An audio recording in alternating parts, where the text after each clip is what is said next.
لا إله إلا الله حقا لا إله إلا الله وحده لا شريك له له الملك والحمد وهو على كل شيء قدير إن الحمد لله نحمده ونستعينه ونستهديه ونستغفره ونعوذ بالله من شرور أنفسنا ومن سيئات أعمالنا من يهدي الله فهو المهتد ومن يضلل فلن تجد له وليا مرشدا وأشهد أن لا إله إلا الله وحده لا شريك له وأشهد أن محمدًا عبده ورسوله بلغ الأمانة وأدى الرسالة وتركنا على المحجة البيضاء اللهم اجزِ نبينا عنا خير ما جزيت به نبيًا عن أمته ورسولًا عن رسالته اللهم صل وسلم وبارك على سيدنا محمد أما بعد فإني سمعت الله يقول يا أيها الذين آمنوا اتقوا الله حق تقاته ولا تموتن إلا وأنتم مسلمون.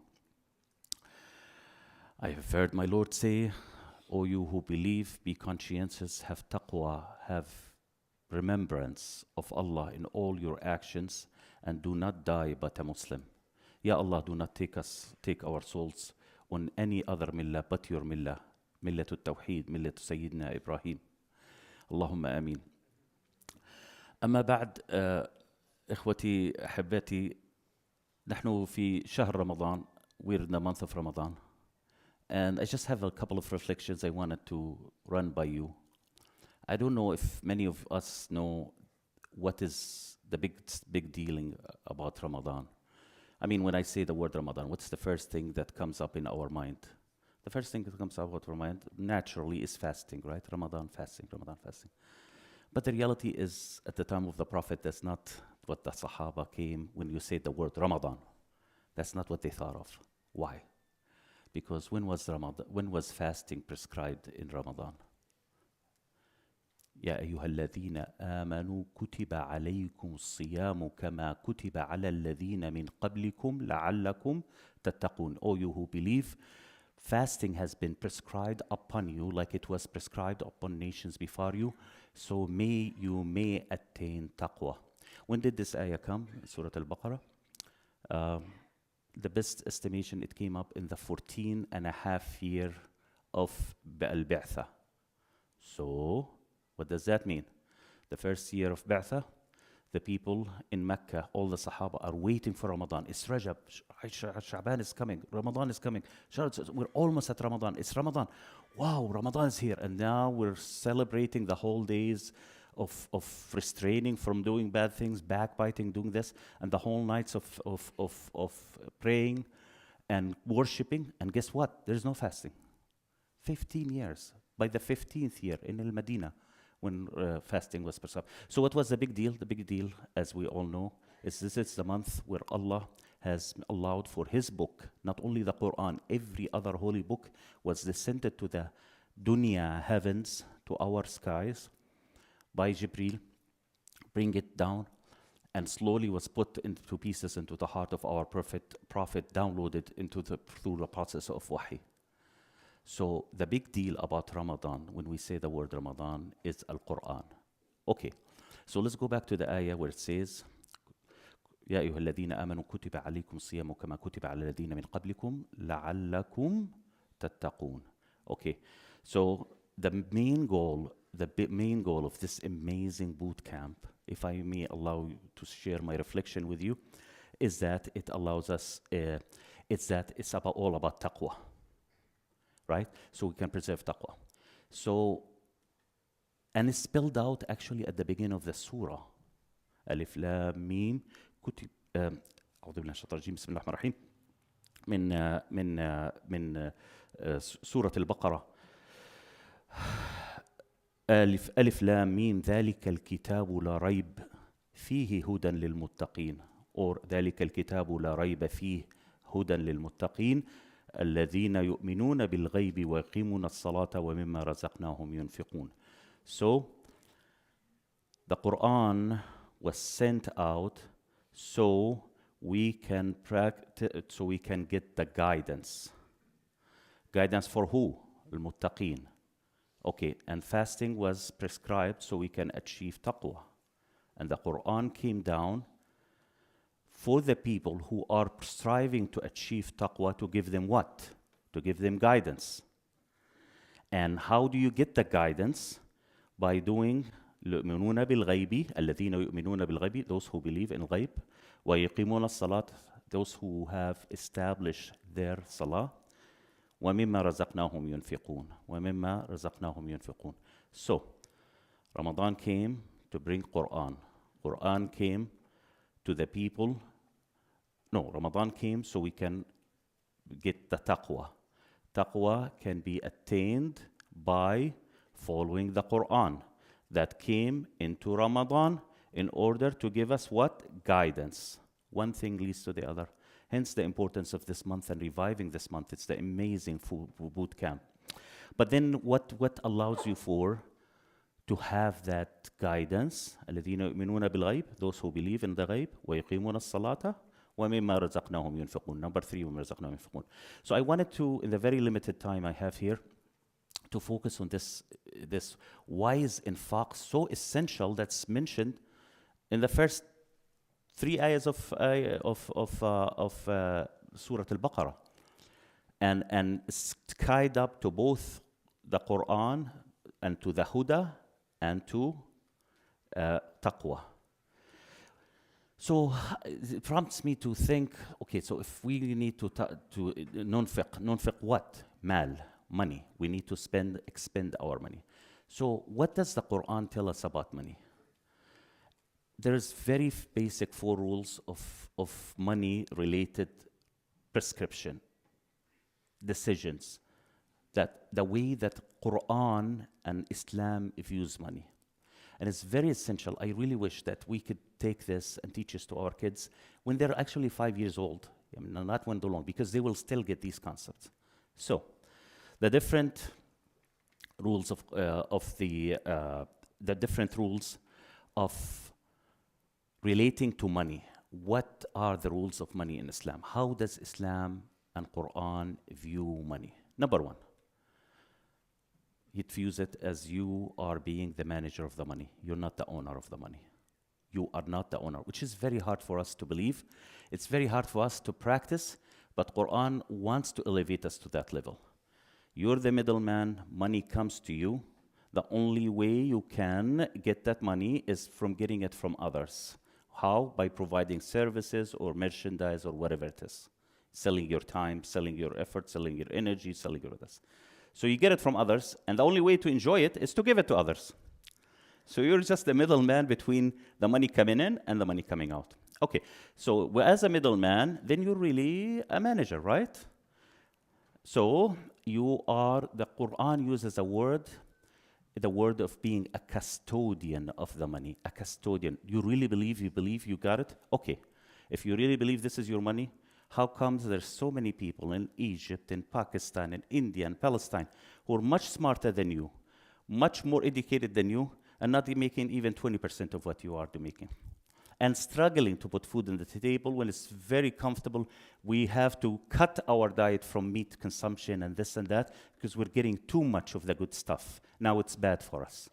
Now tell me, who decided that you make this amount of money as opposed to somebody who's much more worthy of making more money than you? If it's only because I'm smart, right? It's all about me, right? So the number 1, what is the ayah? أعوذ بالله من الشيطان الرجيم بسم الله الرحمن الرحيم آمنوا بالله ورسوله وأنفقوا مما جعلكم مستخلفين فيه وأنفقوا مما جعلكم مستخلفين فيه فالذين آمنوا منكم وأنفقوا لهم أجر كبير. Believe in Allah and His Messenger and spend out of that which has been made, which He has made you successors or custodians. Which He has made you successors or successors. For those who believed among you and spend, there will be great reward. Very clear language. It doesn't get your successor. You're not the owner of the money. Get it in your head. It's very difficult for us, I swear. That's why we need to practice taqwa in Ramadan so we can get these concepts, so we can really remind ourselves, this is not my money. I'm just a low-level management. I am just the low-level management. I'm not the owner. Allah is the owner. I'm just managing this money. I should decide, do I need to eat every night outside, or is that extra spending, or should I eat at home? Because after all, this is not my money. I'm just the manager. I'm just the manager. I'm the custodian. I'm the successor. That's the number one rule of this. Number two, if you do not follow these rules and you're not a good manager, then you're fireable. Very simple. It will be taken. وأما إذا ما ابتلاه فقدر عليه رزقه فيقول ربي أهانن. But when he tries him and restricts his provisions after he's giving him the money, why did he respect his provisions? The following ayats give you reasons why will Allah take the money from you and fire you as a bad manager of the money that does not belong to you, that he prescribed to you. وَأَمَّا إِذَا ابْتَلَاهُ فَقَدَرَ عَلَيْهِ رِزْقَهُ فَيَقُولُ رَبِّي أَهَانِّي. But when he tries him and restricts his provision, he says, my Lord has humiliated me. Of course, it's all about me. It's all about me. I decided. I did it. This is the mindset, especially in this place. That is, we're the place of the I, me, and iPhone, and I that. It's all about me. كَلَّا بَلْ لَا تُكْرِمُونَ الْيَتِيمِ. First reason. No, but you do not honor the orphan. Number two, وَلَا تَحَاضُونَ عَلَى طَعَامِ الْمِسْكِينِ. And you do not encourage one another to feed the poor. And number three, وَتَأْكُلُونَ التُّرَاثَ أَكْلًا لَمًّا. And you consume inheritance, devouring it all together. Does that bring a bill?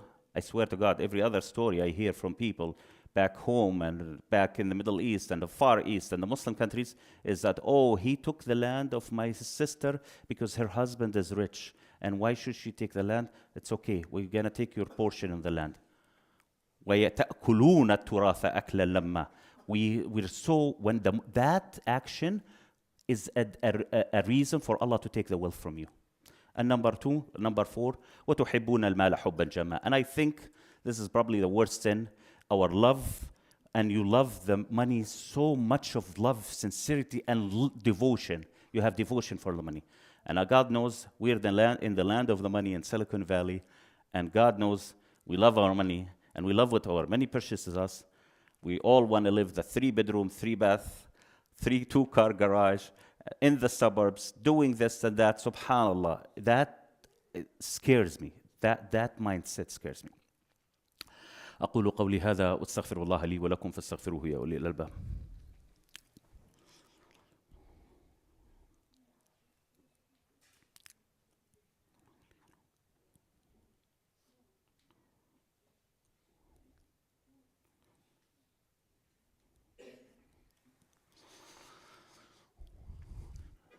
إن الله وملائكته يصلون على النبي يا أيها الذين آمنوا صلوا عليه وسلموا تسليما اللهم صل وسلم وبارك على سيدنا محمد وعلى آله وصحبه أجمعين.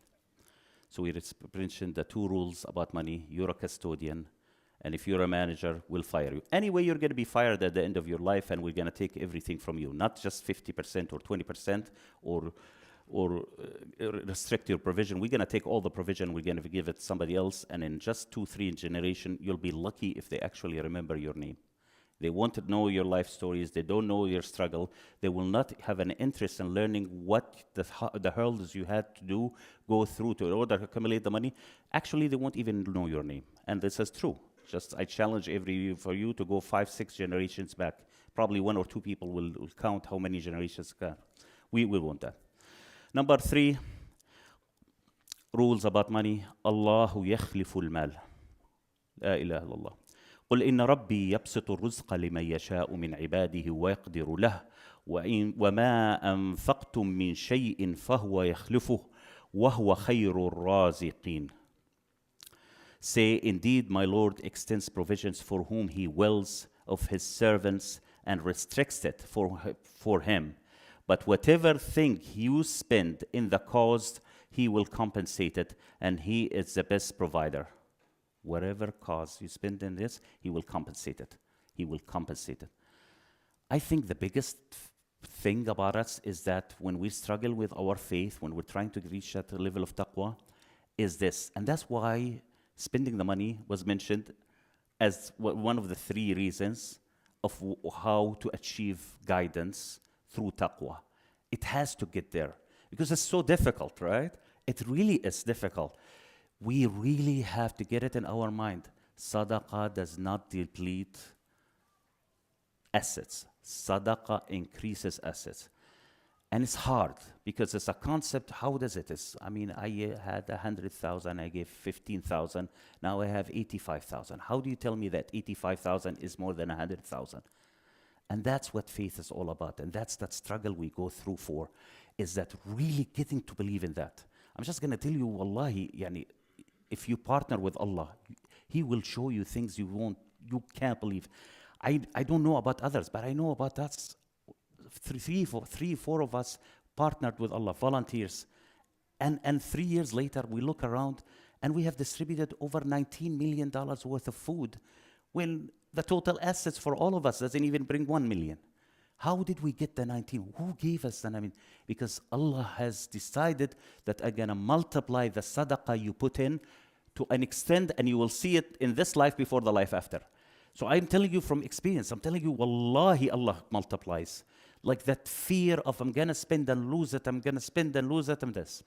Okay, so number 3. Number 1, you're a custodian. Number 2, you're a bad manager, you're fireable. Number 3, I will compensate you. Allah Himself in His Quran says, I will compensate you. Number 4 rules about money. And I hope we really teach this to our kids, because they need to get used to spending fi sabilillah when they're young. الله يضاعف الجزاء ولا يعطي بالمثل.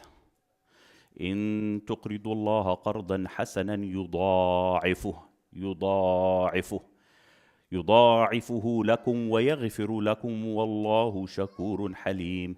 If you loan Allah a godly loan, He will multiply it for you and forgive you. And Allah is the most appreciative and forbearing. Allah is the most appreciative and forbearing. He will multiply it for you. And Allah is most appreciative. He will multiply it for you and forgive you. So it's just not just multiplying the ajr for you, but He will forgive you. And He will multiply it in this dunya. Before you die, you will see, you will witness the multiplication in this dunya. But we really have to train our soul, our stinginess, right? وَمَنْ يُوقَ شُحَّ نَفْسِهِ فَأُولَٰئِكَ هُمُ الْمُفْلِحُونَ, right? فَأُولَٰئِكَ هُمُ الْمُفْلِحُونَ. You want to reach success in this dunya. You want to reach success in this dunya. Just get it in our head. You really have to pull together and really genuinely train your heart that if I give more, I'm not going to end up with less. If I give more, and I think that's a struggle, and that's why it had to be mentioned in the beginning of Surah Al-Baqarah when we mentioned if you want to get the huda, the guidance in your life on what wife to choose, what husband to choose, what career to choose, or this. You want guidance in your small decisions and guidance in the bigger picture for the day of after. You must spend money. You must spend. Allah is saying it as a third condition for that. Inshallah, I will, bi'idhnillah, you are all very aware, this is the last Jummah. Next Jummah, inshallah, more likely it will be the Jummah of Eid. So this is the Jummah al-Yatima.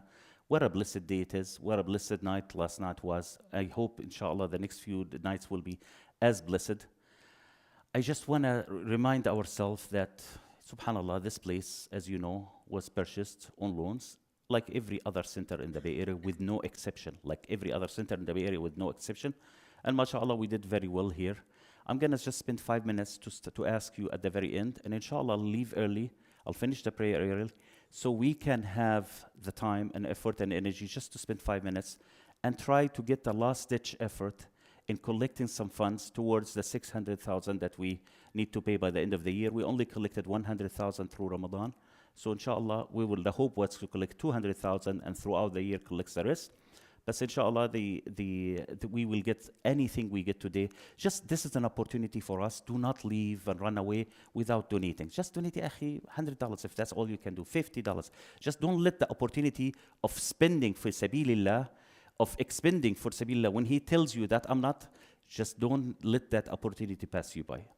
أقول قولي هذا واستغفر الله لي ولكم فاستغفروه يا أولي الألباب. يا أرحم الراحمين يا رب العالمين أعنا على أنفسنا أعنا على شح أنفسنا يا أرحم الراحمين. Ya Allah, guide us and allow us to defeat the miserness, the stinginess of our souls. Ya Allah, making it very easy for us to climb to the ladder of taqwa, so that with taqwa in Ramadan and with your guidance in the Quran, we could may achieve guidance in our life. Ya Allah, Ya Arhamar Rahim, amongst us, and there are people who are very sick today. Ya Allah, Ya Arhamar Rahim, cure our sick people. Ya Allah, among us here and in other countries, we know so many people who are suffering today. Ya Allah, alleviate the suffering from all of your creation. وأقول قولي هذا واستغفر الله لي ولكم فاستغفروه يا أولي الألباب وأقيموا الصلاة.